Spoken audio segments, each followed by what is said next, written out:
For 19 long years, the world had forgotten about him. A dog once full of life, now just a frail, bony figure curled up in the corner of his cage, breathing slowly as time slipped away. His fur, once golden and thick, had turned thin and patchy. His eyes, once bright and filled with wonder, had dimmed, clouded with the weight of years. The shelter was no home. It was a waiting room for a fate he had no control over. Day after day, people walked past his cage, their eyes scanning for younger, more playful dogs. Puppies yapped and jumped eagerly against their fences, tails wagging in excitement. But him? He no longer tried. No one wanted an old dog, a dog who had lived too long. He had seen it happen. Families coming in, children pointing at energetic dogs, shelter workers smiling as they signed the papers. But his door never opened. His name was never called. "He's too old," the staff would say. "No one wants a dog that won't last much longer." They meant well, but their words stung. He had once been loved. He had once had a home. But where were they now? Then, one cold afternoon, everything changed. The door creaked open, and a man walked in, his eyes scanning the shelter. He wasn't like the others. He didn't rush toward the younger dogs. Instead, he stopped. He turned, and then he saw him. The man knelt, pressing his hand softly against the bars. "Hey, buddy," he said gently. His voice wasn't filled with pity. It was warm, kind. The dog barely lifted his head. Why should he? He had given up on hope long ago. But the man didn't move. He just sat there waiting, watching. For the first time in years, someone was looking at him, not past him. Could this be real? Could this be the moment he had waited for all his life? The shelter was eerily quiet that afternoon. A dull gray light filtered through the narrow windows, casting long, ghostly shadows across the cracked concrete floor. The air was thick with the musty scent of damp fur and old metal, a lingering reminder of the hundreds of lives that had passed through these cages. A slow, rhythmic dripping echoed from a leaking pipe in the corner, each drop falling with an almost deliberate patience, as if marking time itself. The dog's cage was in the farthest, dimmest part of the shelter, almost as if he had been forgotten even among the forgotten. The flickering overhead light buzzed weakly, barely illuminating the rusted bars that separated him from the world. The others barked, whimpered, and clawed at their cages whenever footsteps approached, desperate for attention. But not him. He remained still, curled up in his usual spot, his frail body sinking into the worn-out blanket beneath him. The blanket was thin, offering little warmth, and the concrete beneath was cold, seeping into his aching bones.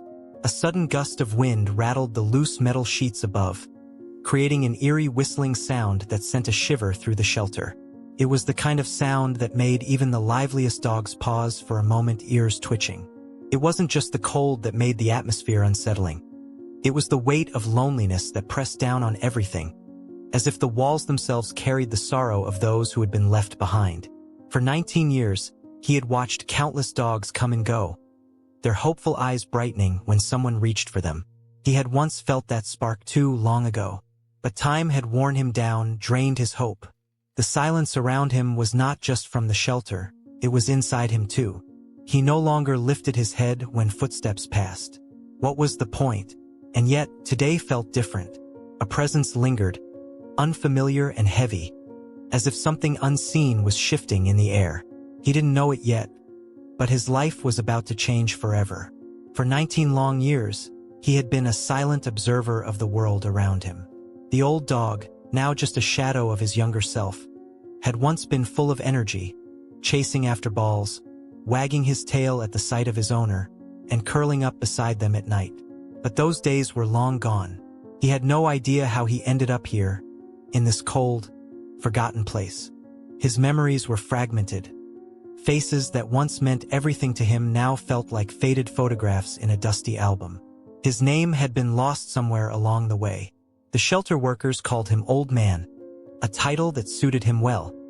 His fur, once golden and thick, was now a patchy mix of gray and white, his ribs faintly visible beneath his thin coat. His eyes, once sharp and full of life, had grown dull, clouded with age and sorrow. He no longer barked for attention or whimpered for love. What was the point? People only wanted puppies, young, full of life, ready to start fresh. No one wanted a dog who had already lived a lifetime. The other dogs around him came and went. Some were terrified, their wide eyes scanning every passerby with desperate hope. Others were aggressive, barking and growling at anyone who dared approach. But Old Man simply watched.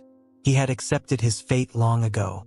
There was one shelter worker, a young woman named Clara, who always lingered a little longer at his cage. She never said much, just gave him a small smile, a gentle pat through the bars, and whispered, "You deserve better." He wanted to believe her, but he couldn't. The world had forgotten him, and soon so would she. But then, one day a man appeared. He wasn't like the others. He didn't rush past the older dogs or glance at the puppies with excitement. Instead, he stopped right in front of Old Man's cage. His gaze wasn't filled with pity, but something else. Something the dog hadn't seen in a long, long time. And for the first time in years, a flicker of hope stirred in the old dog's heart. The man knelt in front of the cage, his eyes locked onto the old dog's.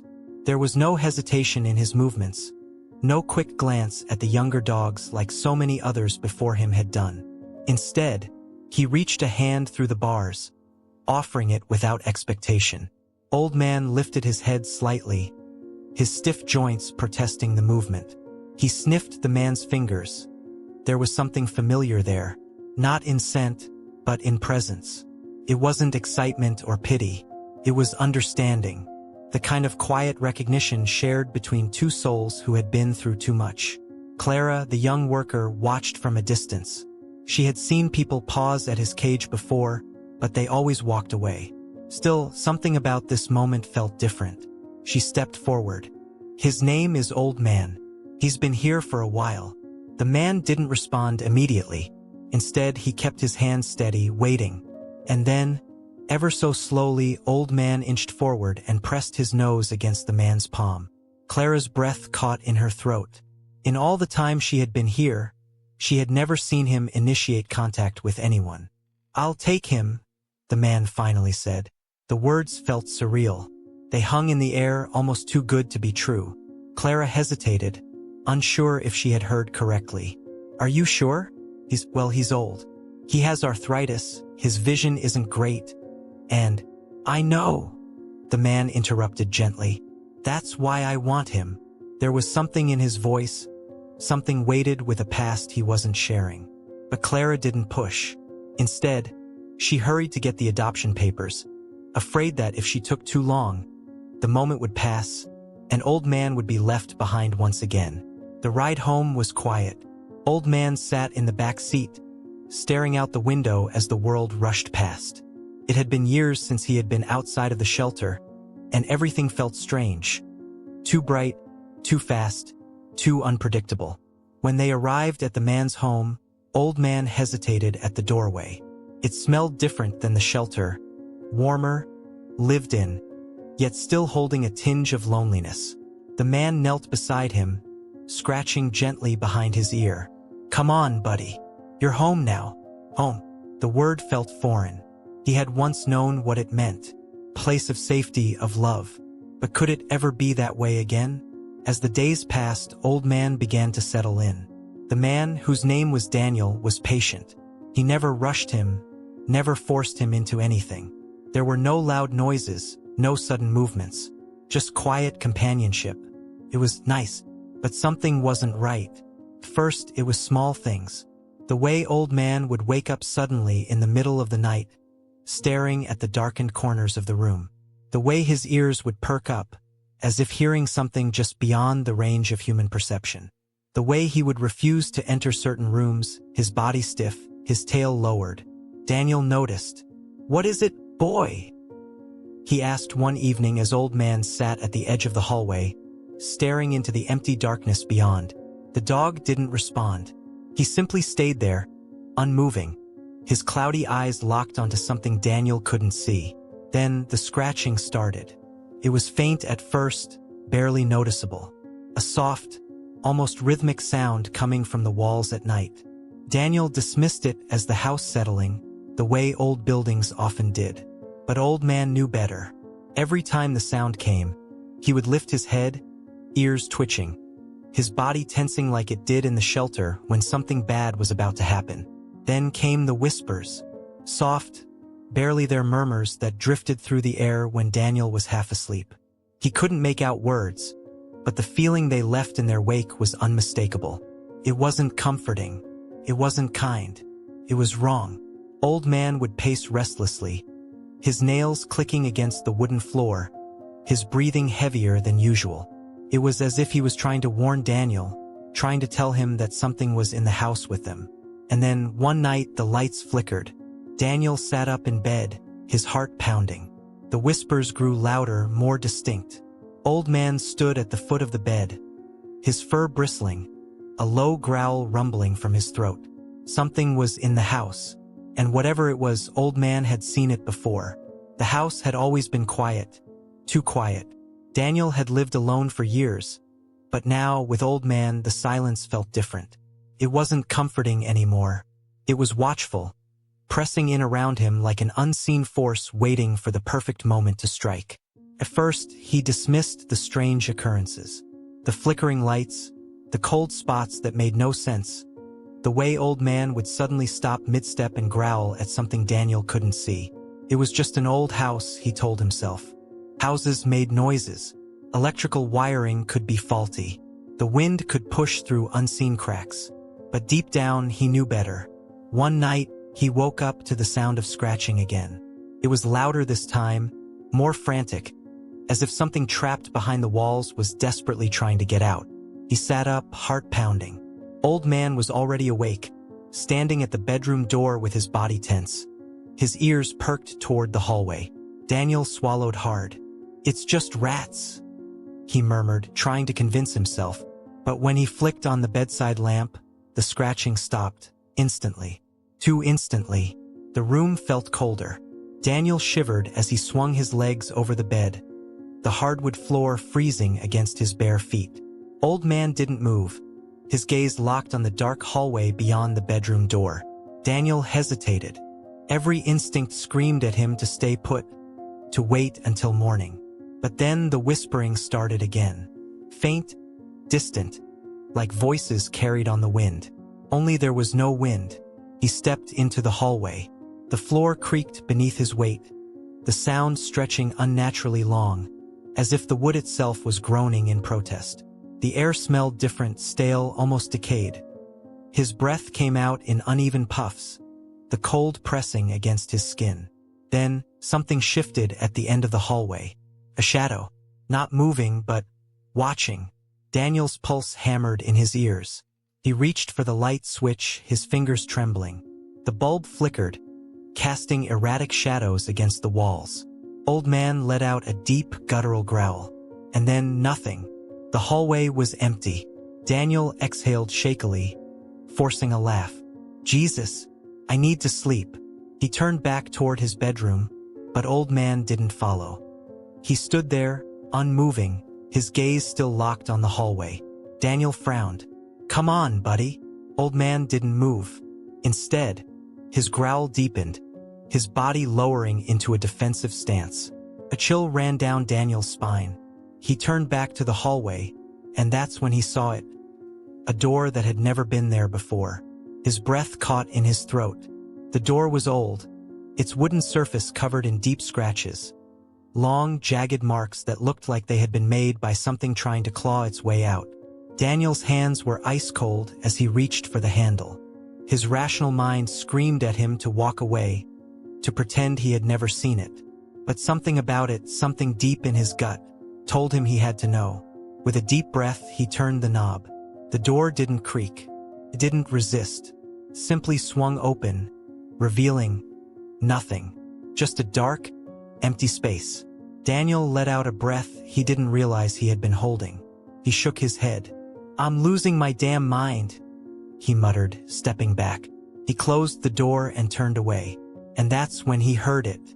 A low, rasping breath, coming from the other side of the door. Daniel's blood ran cold. He spun back around, his chest heaving. but the door was closed, silent, just as it had been before. Maybe it was the wind, maybe it was his imagination, or maybe... A deafening bang shattered the silence as the door slammed open on its own. Old Man barked, his body launching forward as if to attack something unseen. Daniel stumbled backward, his heart slamming against his ribs.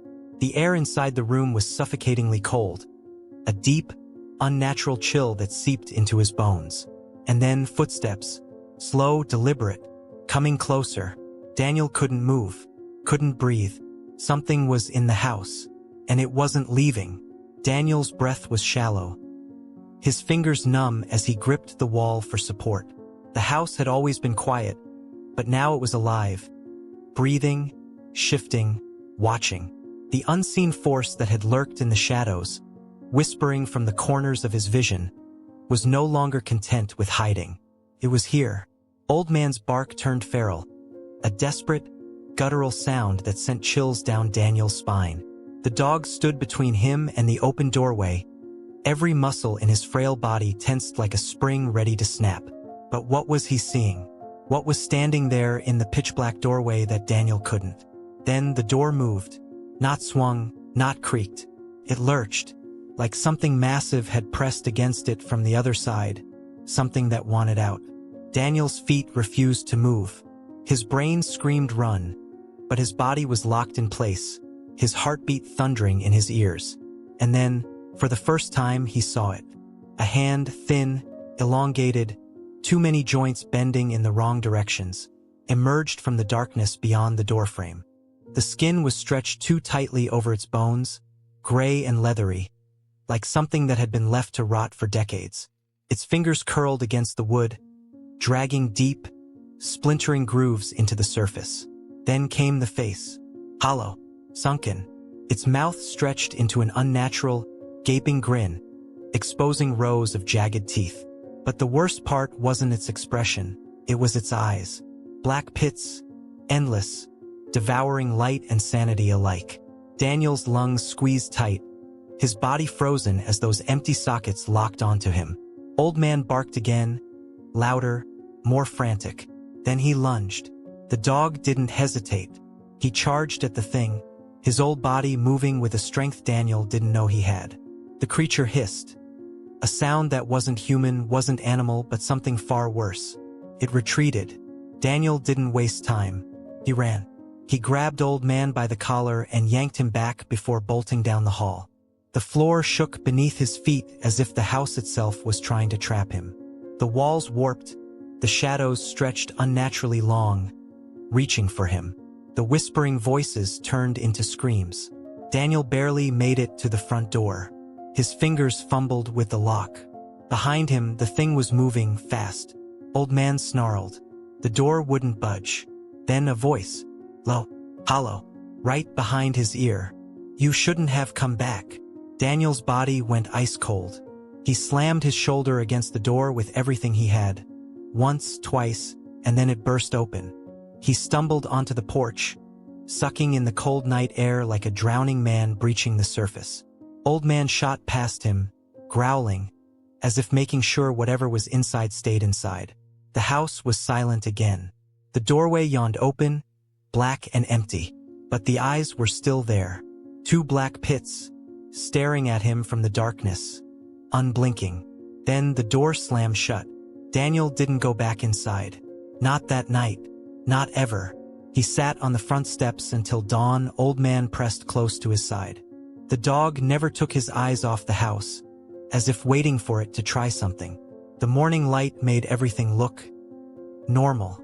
The warped walls, the impossible door, it was gone.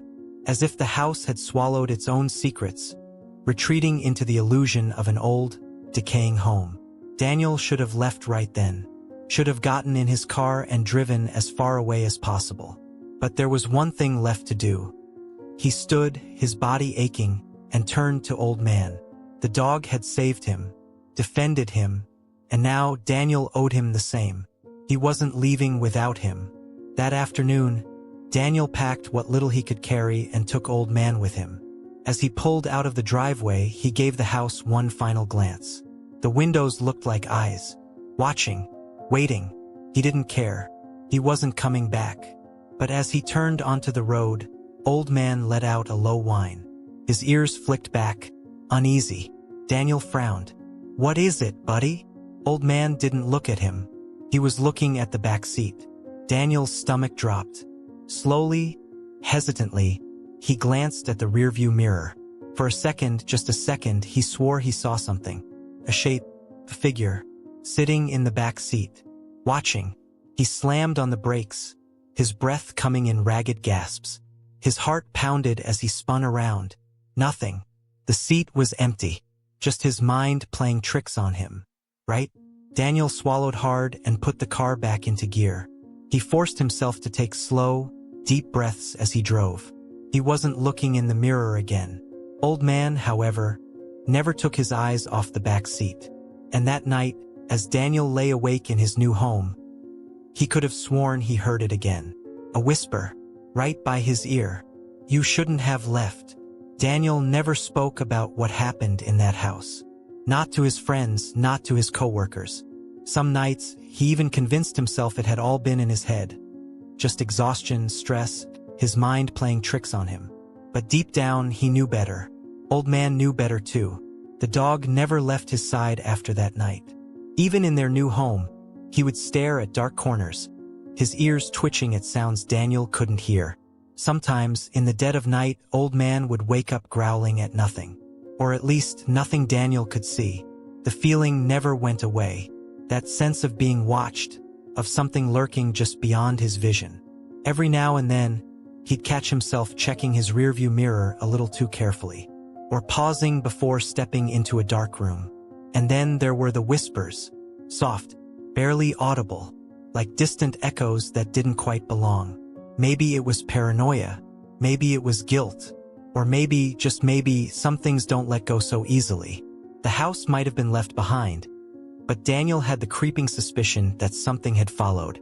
And every time he felt that cold breath on the back of his neck, every time Old Man let out a low, uneasy whine in the dead of night, he wondered if he had truly escaped, or if the real horror was just waiting. What do you think really happened in that house? Was Daniel just imagining things? Or was something truly lurking in the darkness? And most importantly, do you think he ever really escaped? Let us know in the comments below. Would you have taken Old Man and left the first time something felt off? Or would you have stayed, desperate to uncover the truth? If you love eerie, spine-chilling stories like this one, make sure to hit that like button and subscribe for more unsettling tales that will keep you up at night. Turn on notifications so you don't miss the next mystery. We promise it only gets darker from here. And before you go, take one last look over your shoulder, just to be sure.